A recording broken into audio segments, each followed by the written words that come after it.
Now, I think I can clap in. There we go. All right, Rocky, you good in the booth there, buddy? All right, yep. Yeah, good clap, good levels. I'm happy, Ted. Say something. Hello. Say something for Rocky there. Okay. Rocky, good evening, good afternoon, and tomorrow.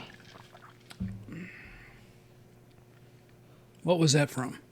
The Truman Show. That's right. I did it out of order, though. It's if I don't see ya, good morning, good afternoon, and good night. I think that's what it is. All right. I think you got it right the first time. Did I? Great show. I think so. Great movie. All right. Everybody's happy. Yep. Everything looks like it's on in here, Rocky. We're good. We're good to go. In 3, 2. Hello and welcome to Streaming Without a Paddle. I'm Andrew. And I'm Ted, and let's talk ladies. This week, Ted and I took on the Netflix comedy Ladies First, starring Sacha, Baron Cohen, Rosamund Pike. She's great. Emily Mortimer. That's a tough one.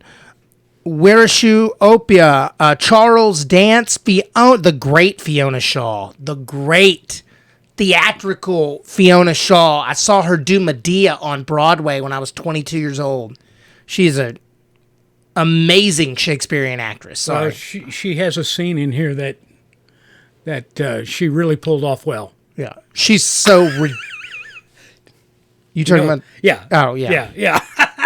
I didn't even realize that was her because I didn't recognize her because, Right. Fiona Shaw, but yeah, she brings it. Well, let me tell you what this feature presentation is about. Sacha Baron Cohen, he plays an executive at an ad agency, and Rosamund Pike, she is a woman in a man's workplace that has been promoted to creative director just because she's a woman. And when she finds out about it, she storms out of the office, she quits, and Sacha Baron Cohen's character follows after her.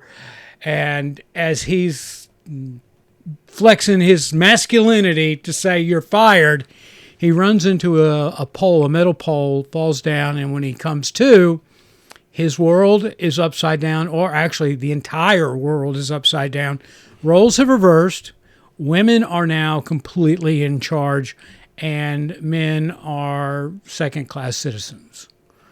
Might not be the worst thing. Did I put that together? You did Okay, good. all right. Don't think it'd be the worst thing if that actually happened. I didn't think so either. Yeah, Matter of fact, it was quite eye-opening. I was like, yeah, it was. It was like, besides them being treating us like sexual objects, it was like, yeah, this seems fine. Seems much smarter. Well, yeah, no, it still was wrong because it sheds the light on the fact of how badly women are treated. Yeah. But here, Ted, I have said this for a long, long time. I mean, all the way back to, I can recall this in high school. Mm-hmm. I think that smart women are smarter than smart men. Therefore, smart women should be in charge of things. I concur with you, and Okay. I worked in an all-girls camp for about 13 years. I would go up and direct plays and whatnot. Uh-huh. I mean, there are obviously men that work there, but it's mainly women. It's like very much like 80% women. You know what I noticed? It runs a lot smoother. A lot smoother. I totally agree. There's nobody being like, "You want to fight?" I mean, well, it's not that. It's just, I think smart women are smarter than the smartest men. The smartest women are, I'm saying that. People understand what I'm saying. Right? Well, I think that women, for the most part, are much more emotionally intelligent than we are. Even to dudes that are creatives like us, who are, I would say, I'm pretty open emotionally, but like, took a lot of years of telling myself it was okay to have a feeling besides anger or sadness. Yeah. Well, this movie really opens that window up, and to visualize for men. And I know men aren't going to like this movie. No. Because this movie really hits home, but women are going to love this. My wife watched it with me, and she liked this movie. Did Paige watch this with you? Paige was at a bachelorette party. Okay. It should be the last one. Think we're aging out of these. So, I don't ever go. She would like this movie. She would love this movie, but I don't ever go anywhere. I'm always here. My wife goes on just fun trips. Puerto Rico for 5 days. Do I dare ask the age difference? And my wife and I? Yeah. I mean, I will not. It's not a massive amount. No. Okay. She All would right. be We can very leave it at upset that. if I told how old she was on air. Well, I wasn't going to say ask what her age is, just the difference. But people that are smart enough to know that you've mentioned your age on this show before, they could probably do a little math. So you're probably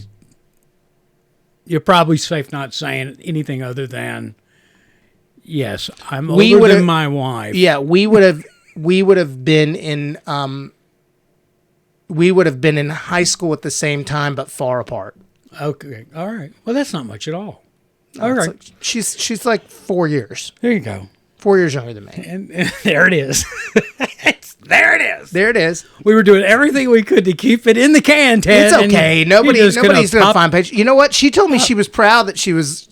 She's like, I feel good about being 42. I bet you can find it online. Because You can find it online. Yeah. She has quite a few Instagram followers, even though she doesn't put out music anymore. But yeah, you could really dig and find it. Yeah, it's not hard anymore. Anyway. I know. I took mine off my IMDb because they're always like, you play younger than you are. And this is like 2 years ago. And then I was like, I mean, if you just Google my name. Put a range in there. Yeah. You could Google my name. You can see what year I was born. 19 to 36. Ted Welch. I think it's... We've moved into the 38 to 50 route right now. I don't believe that. I would put you 30 to 45 max. Because you don't look any older than your age. Put a little beard dye in here. We're fixed right out. Yeah, I'm not. I don't. Yeah. One day, this is really funny. One day, I'm telling our audience a story. All right. I came in here, and it was probably like last summer when my side of my hair had just started to kind of gray up and see some little spots. I came in here, and I said something. I was like, I'm about to have to dye my beard because I got to go to an event. And Andrew, without missing a beat, goes, yeah, the side of your hair, I'm seeing some gray right there, too. And I was like, thanks, dude. And then I'm pretty sure I went on to harp about all these people we see in movies or TV series that dye their hair. Oh. That it's not their hair color. Let me tell everybody out there, a little secret of the trade. If you are over 40 years old and a male, I mean, female given too, but if you're a male, you're sitting in the chair, and before you go out, I heard it the last movie I was on, it was... I was like, what is that? And she goes, it's just, you'll be okay. It's like, got a little gray right there. I just took care of it. It's gone for good. Yeah. Yeah. And then you go wash your hair that night when you're done, and you're just like, what is happening? And it's just like, I'm bleeding from my head black. Yeah. Well, no, actually, this conversation, you could segue into this because in this movie, there's a Pretty Woman movie, or a Pretty Woman movie moment where Sacha Baron Cohen's character, now that the roles have reversed and he is more or less a subservient, subordinate because he is of, quote unquote, the weaker gender in this movie, that his sister and brother-in-law assist him in a complete makeover. And so there's a Pretty Woman moment in this. And it's, it's about, getting the hair done, the skin ripping his chest hair out. Yeah. And that was real. That was real. Yeah. Have you ever waxed? I don't have very much chest hair. Oh, okay. I'm like I have like a little sprout right here, like right in the middle. Okay. So I just do that. Right. Oh, okay. I just make it go away like that. Right. But I think I might have. Oh. When I was on Justified, they waxed my arm to put the fake tattoo on my arm. Right. And I don't have much arm hair anyway, but I was like, okay, right. Thank you. Good morning. Do you razor your arms? I mean, you're no, not anymore. That's all natural right there. That's it. You want to see my leg? No. Look at my leg. That's okay. Yeah. All right. I'm just not a very hairy person. I'm Fozzie Bear compared to you. Are you? Well, I mean, people always ask me if I shave my legs and arms, and I'm like, no. Why would I shave my legs and arms? you know, I just my wife did my back for the first time. I got tired of doing the razor and that kind of thing, and I said, let's just wax it and see what happens. I mean, if worst comes to worst, half of it's going to come back because the other half will die off. Because that's what happens when you wax or plug, you know. And it was not that bad. I'll be honest with you, it wasn't that bad. Matter of it's you know, I think the worst part of it is, and of course everybody knows, I just had an emergency a few months back now, appendectomy, and they shaved my belly. Yeah. And now the hairs are coming back and itchy. Yeah. Not. I'm just like, okay, when we get to a point, the waxing's going to come out and it's going to go away, so I don't ever have to deal with that again. Yeah. Yeah. So anyway, speaking of which, and I'm not going to name names, but Ted knows somebody who's been, and you didn't know this. This is a little segue in. Okay. Because I want people to go out there and go see the doctor and get checked out and all that. And I recently had an emergency appendectomy. And when you have that or you go into the hospital, they got to figure out what's wrong with you. And one of the ways they do that is they give you a CT of your chest and your abdomen, right, to find out what it is. And so Ted had no idea this was going on in my world. And but I just got the report back between now and the last show. But because you've been talking about it for the last 2 months, ever since I found out, Yeah. right, that you know somebody that's had this problem. Yeah. They found a spot on my lung. No. Yes. And so I don't want to make you feel bad, but I've been sitting here listening to you talk about your person going through that, and I'm over here, and I had I guess I still do. I've got a spot on my lung that was of significant concern. But that have had multiple blood tests, Are you gonna be okay? scans, and all that. Yeah, because like I said, the results just came back between our last show and this one. You've been holding that in? And the protein levels weren't there, and the antibodies weren't there, and so the pulmonologist was like, all right, we're going to monitor your situation going forward, but right now your blood work is telling us you've got nothing there in the way of cancer. Good. So We were going to have to end the show. I was not going to come back anymore. I have made Andrew sick. No. So I'm sitting here listening to you for 2 months now. Because when I left the hospital from the appendectomy, the doctor walked in and he goes, to discharge me, right? Mm-hmm. The attending at the hospital, not my doctor. But he walks into and he goes, oh, okay, look at here. All right, and going over wound treatment and all that. And I kid you not, literally, as he was folding up his notebook, his little file folder on me, and he said, oh, by the way, you need to make an appointment with your general practitioner because your CT scan revealed a spot on your lung. And you should really get that checked out. It seemed pretty serious. Oh, my God. So, and he gave me a size of this thing. How big? So I'm not going into that. And so I go to my GP, and he's like, yeah, you know what we're going to do? We're going to get a more conclusive, focused CT, right? So what we're going to do is we're going to get another CT done. And we'll see what that one says. Because the CT that the doctor at the hospital just caught the bottom of my lung. And they didn't know it. I mean, it could have been all over my lungs. So we needed to know if it was anywhere else as well. So anyway, the results come back a couple of days later after I get that CT scan. That's 2 weeks after I've been out of the hospital now. And the results are saying that it's the only spot I have in my lungs. But it's 33% larger now than what they told me at the hospital. Jeez, man. They misread it at the hospital. I'm thinking, oh my gosh, in 2 weeks this thing has grown 33%. No, they just didn't read it correctly. I mean, what have I got? 6 months? Yeah.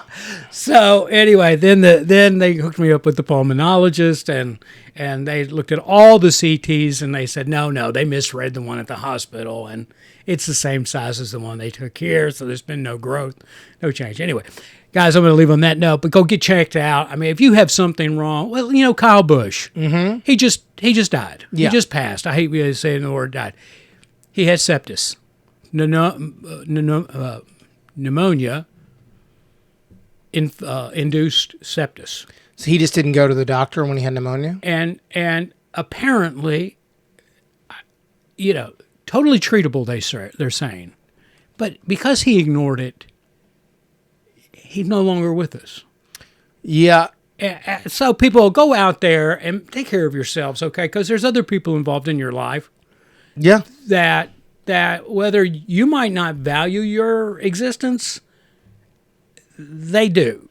And it's a real big deal. It is really important, because I'm going to broad stroke what I think of this movie, because overall it's good and I enjoyed it. Oh, I love it. It was really good. We'll get into it, but right.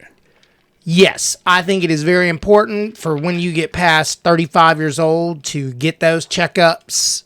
I just got told that I don't have to, I just had to have some labs done, but I got told that I don't have to have a physical I can go 2 years now without getting a physical. Oh, there you go.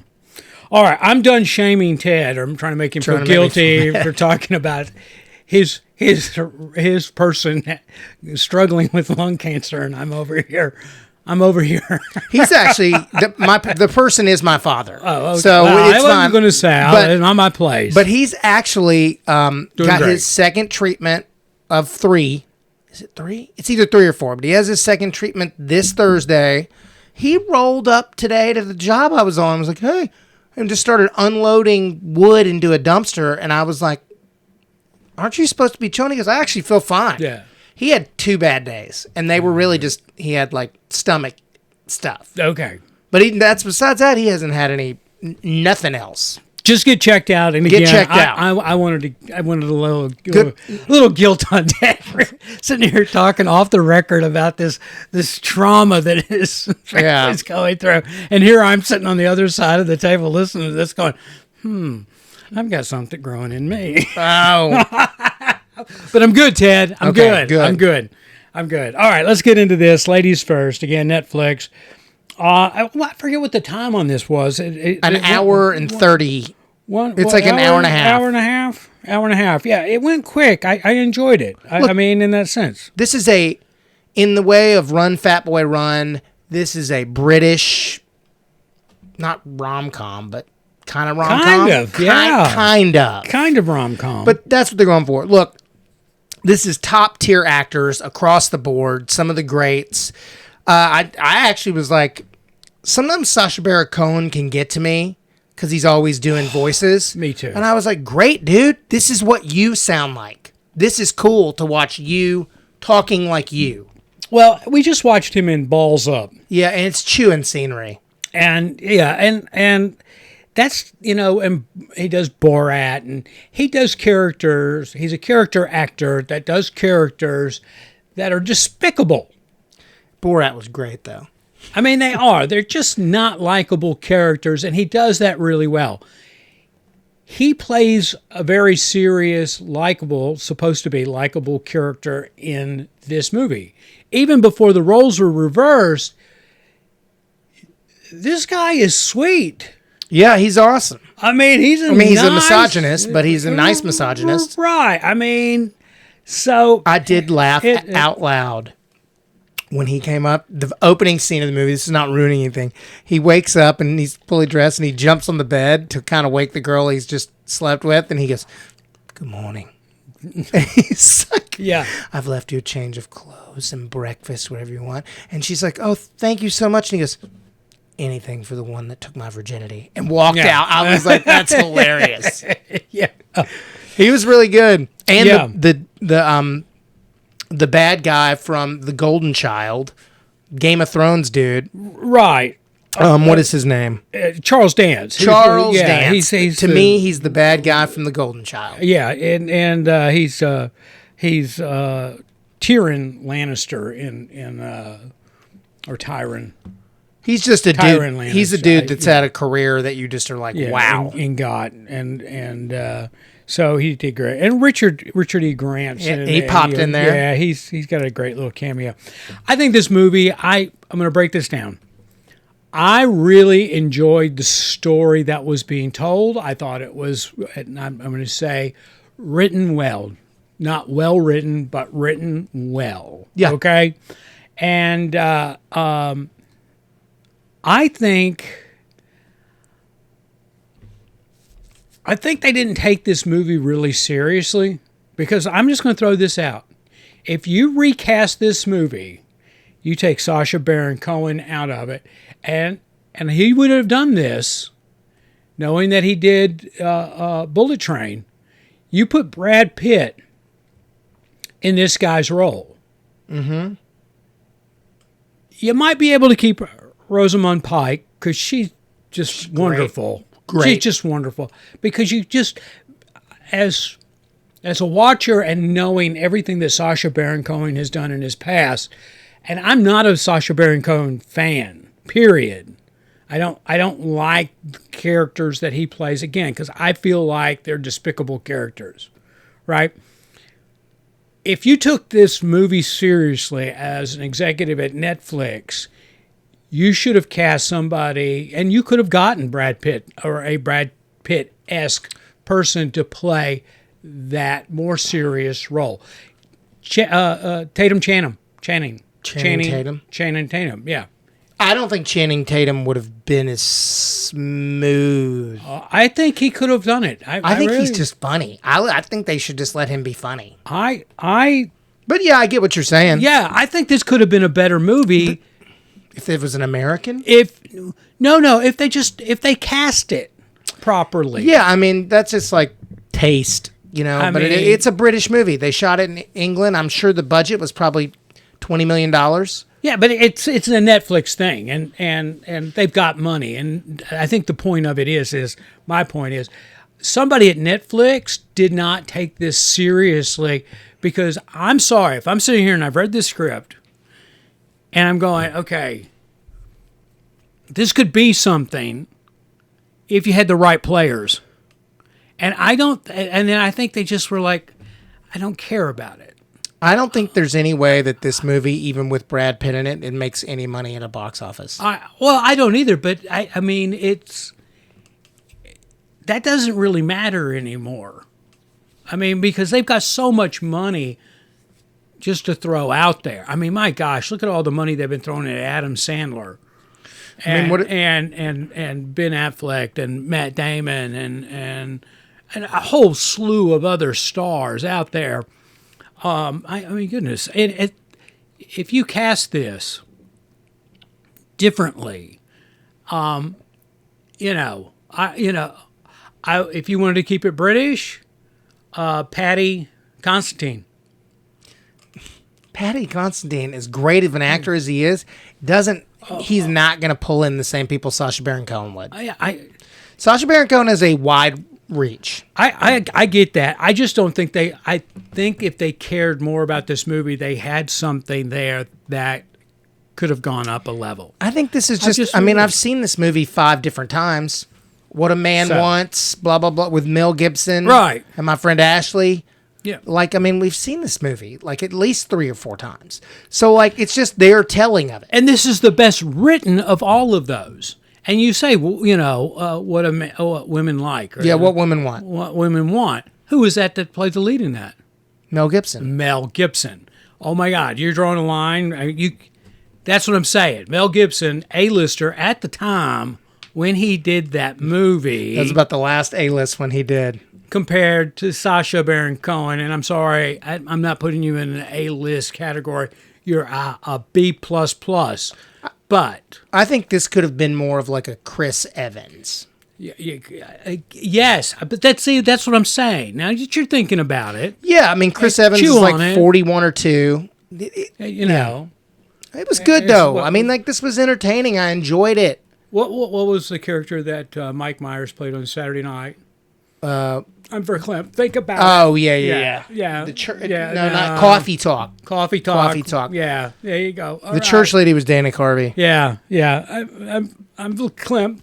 Everybody just talk amongst yourselves for a second. Yeah, Think that's about pretty this. good. Think about this, Ted, okay? That's pretty All good. right. I'm pulling this up. Erase Sacha Baron Cohen. Put somebody else in there and just let it perk. Anyway, that's where I was. Rosamund Pike, love her. You'll know her from Reacher. She was a James Bond girl back when Pierce Brosnan was James Bond. She's been in a lot of things. Yeah, she was Gone in Girl. The End of the World. Yeah. Or The World's End, that Simon Pegg movie. She's great. And that brings me to, I think you could have kept her in this, but she plays a very serious person that plays a villain-esque type person very well. Again, I think you could have kept her in it if you recast the Sacha Baron Cohen character. I think there would have been a workaround there with it. But I personally, if I read this script and went through my motions, I would say, you know what? Let's be serious about this one. This can be a fun movie. Yeah. Something that people are going to go back and watch over and over and over again. It's currently in I think it's number 6 in Netflix top 10. This movie is, by the way. All right, Ted, let's get to some numbers on this. Okay. All right, you want to go? When you go, what? I'm going to give it a 7.1. Okay, I'm a 7.3, 7.3. I think we're pretty dead on. I enjoyed this movie. Mm-hmm. I just think that it was miscast. I love the script. I love the story they were telling. I did. I'm putting my dislike. If this had Brad Pitt playing the lead in this thing, I honestly think it would have been an upper 7, low 8, because it was that well written. I love Brad Pitt. Okay, before I say what I'm going to say, I love Brad Pitt. Fantastic actor, really handsome gentleman. He is 60 years old. He does not need to play these parts anymore. I think we could have found somebody. I'm just throwing that name out really as a standard. Gotcha. Yeah, a baseline is where this could have gone. I think we need to stop putting Tom Cruise and 60-plus-year-old leading men into these roles where they're playing like that last Mission Impossible, I don't care what Tom Cruise does, and I'm impressed by him. I am very impressed by him as an actor and a stunt performer and everything, but I'm like, there's no way around, dude, that you might be the most in-shape 62-year-old ever, but like you eventually run like a 60-year-old. Yeah. There's just no way around it. No, none. And I think I can't wait till Tom Cruise does what Brad Pitt has started to do, where he's like, let me take this cool, role that's like a little more character-y than just leading action people. Yeah, I don't know if just to touch on it. I think you've got two different personality there. That Brad Pitt strikes me as a guy who has a real life beyond the film industry. Yes, he has real interests, and I think that Tom Cruise is kind of singular in nature when it comes to his motivation and his focus, and it's all about film. Clearly, he's done nothing but major, huge movies his entire career. Yeah, and you just don't hear a lot about Tom Cruise beyond what he's doing film-wise. And you do hear things about Brad Pitt, or you find out things about Brad Pitt. They go, oh, he's got a real life. Mm-hmm. So, anyway. Both great actors. Both, yeah. This movie was, and I'm just going to shout this out because I thought it was wonderfully directed. It was directed by Thea Sharrock, and she also directed The Beautiful Game that we saw a couple of years ago and reviewed. And I thought she did a really good job, and I wanted to put that out there and give her a shout on that. So, all right, you were a 7.1, I was a 7.3. Mm-hmm. It's on Netflix. All right. Now I'm going to get into my rewind. Okay. I gotta just real quick pull this up. And I'll go ahead and say while I'm typing, 1999 Boondock Saints. I love this movie. This movie's a good movie. And it's currently on Paramount Plus and Tubi. And so, yeah, Paramount Plus. And what's almost as interesting about this movie, besides the movie itself, is the story behind this movie. Mm-hmm. That documentary. Yes, there's a documentary on this movie about Troy Duffy, the guy who wrote and ended up directing this. And he was. That documentary is so good. I mean, it's just like watching somebody shoot himself in the foot. Yeah. When he's like, Ethan Hawke and Keanu Reeves. Think about that. He could have had Ethan Hawke and Keanu Reeves, and he's like, I don't want that crap. They're not actors. And it's like... And this guy's done nothing before. No, nothing. He was a bouncer at a bar. He's done nothing. He wrote a script, it got picked up, and he wanted to direct it. And he held his ground, he got to direct it. And then again, he's now, goodness gracious. So, he says stuff like that about multiple major, huge actors. Yeah. You gotta, if you watch the movie, then you go back and watch the documentary on it. What's it called? Trainwreck or My Way?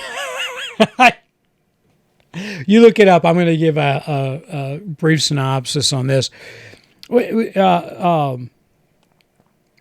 Sean Patrick Flannery and Norman Reedus are the leads in this movie, and very, very strong position played by Willem Dafoe as well. Mm-hmm. But anyway, Sean Patrick Flannery's character and Norman Reedus play brothers, the McManus brothers, and they're kind of vigilantes against a Russian mob, and they're taking care of it. And Willem Dafoe is called in as the investigator to solve these crimes that have been committed of these people, these mob people. Mm-hmm. And so, anyway, it is absolutely, and I hate to say it, it's one of the most well-written scripts. It's so good. It is so well-directed. And the acting in it, Willem Dafoe is just absolutely amazing. And I tell you what, I don't know if it had any bearing on him being cast in John Wick, but I would have looked at this performance in here if I was involved with John Wick and read about that character. I go, oh, well, you got to get Willem Dafoe to play it because of what he did in this movie, Boondock Saints. What is the name? This is not coming up when I'm looking it up. Just Boondock Saints documentary. How about that? But it should Overnight. Overnight. It should be in his credits, though. It's just not. Called Overnight. Who? Troy Duffy's? No, he didn't do the documentary. Somebody else did. But it's him in it. I know, footage. but it was done. Anyway, there you go. Doesn't matter. Right. So, but you got to watch that. I don't know where that's playing on Tubi right now too. Yeah, is Overnight. Roku, Pluto, Tubi. The documentary on that. Boondock Saints, 1999.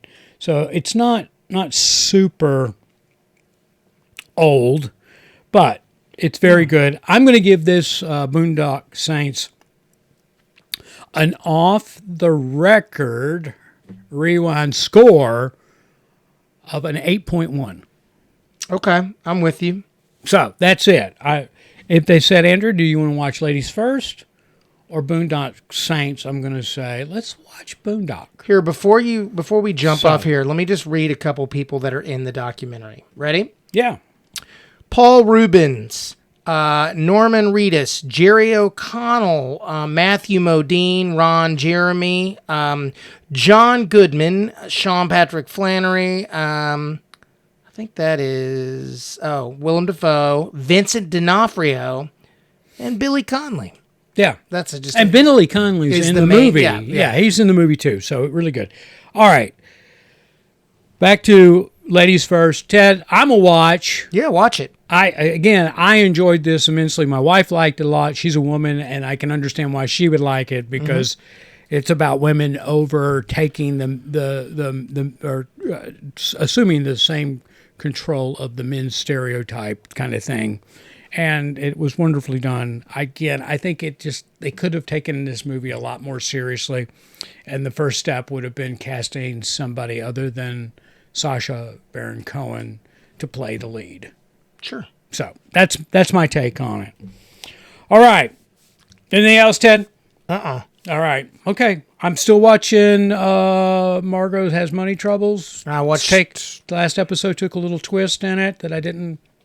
I'm still chewing on, but I'm enjoying that. That's on Apple TV. I'm watching The Burrows, and so I'll make a mini review of that. Okay, do.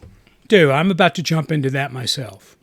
So, anyway, on that note, guys, we appreciate it. Thank you for being listeners to the show or watchers on our YouTube. And like, subscribe, follow, whatever your social media platform standard is. We'd appreciate it. Until next week, I'm Andrew. And I'm Ted.